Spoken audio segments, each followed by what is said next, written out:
Less than 2 hours away from day 3 of trying to select a speaker. So today at noon Eastern time, the House will go into round 7 of voting. Take a look. These are the 20 Republicans who are not choosing Kevin McCarthy to be speaker, despite backing from big names like former President Trump and now Elon Musk. And so far, House Minority Leader Kevin McCarthy not backing down despite the gridlock. There was booing and cheering on the floor when the House adjourned last night. McCarthy saying that there was no deal yet, but there was, quote, a lot of progress. As the stalemate continues, incoming lawmakers are still waiting to be sworn in. Congress simply cannot get to work until they choose a speaker. Joining us live to talk about the impact of all this, Terry Holt, Republican strategist and former advisor to Speaker John Boehner. Terry, thank you so much for being here. Thanks for having me. It's great to be here. Thank you. And we were just hearing about this potential plurality rule change. Can you break down what does it mean, and if ultimately this means it's likely McCarthy can get it done today? Well, it's unclear to me because this is a fairly new development, but a plurality for the speakership would mean that it's whoever has the most votes on the floor at the time would get it outright.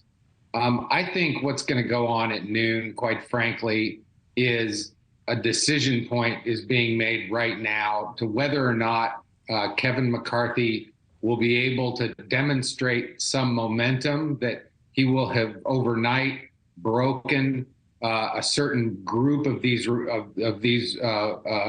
stalwarts off, so that maybe he can show some momentum in the next vote and the next stand. But it seems like the strategy is really one stage at a time. It doesn't seem like there's yet, for most observers, a final sort of closing chapter about how this all ends. But remember, for folks watching and seeing this. Oh, Terry, I think we just lost audio here. We're going to hold on one more moment. Are you still with us? No, I didn't. Thank you, Terry. We got you back. We got you back. So bottom line, based on the numbers that we were seeing in the votes yesterday, do you believe that McCarthy will be able to, even if it's just a plurality, receive the votes that he needs to secure that today?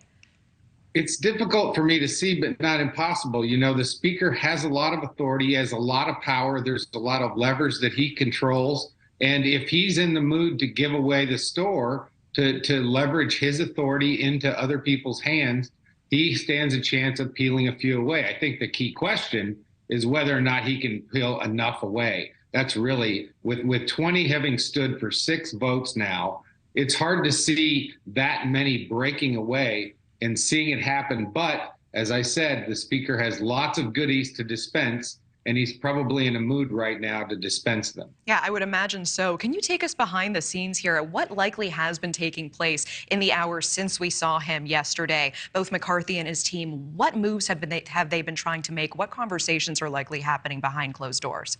Well, it's very interesting because McCarthy and his team have known for months that they've had about 24 members they've had to work with. So I would have thought that by now, most of the deal making would have been struck so that we would have never gotten to this point.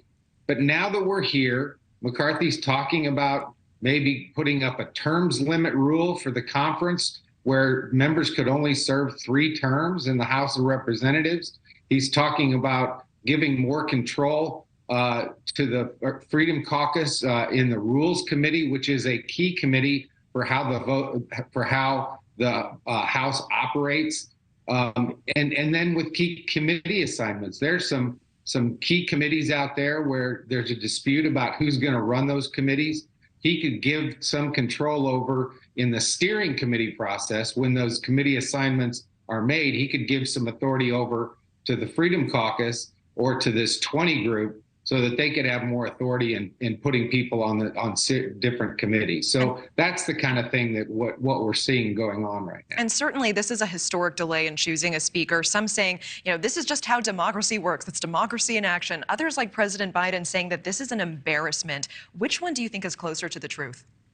Well, this truth is usually somewhere in the middle. The Democrats have seen this as an opportunity to point at the Republicans and point to their disarray. For Republicans, this time has been a long coming.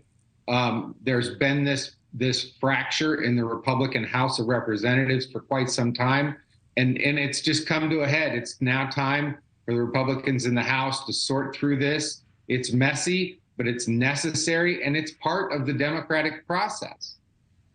Certainly. Former advisor to Speaker John Boehner, Terry Holt, thank you so much for your time today.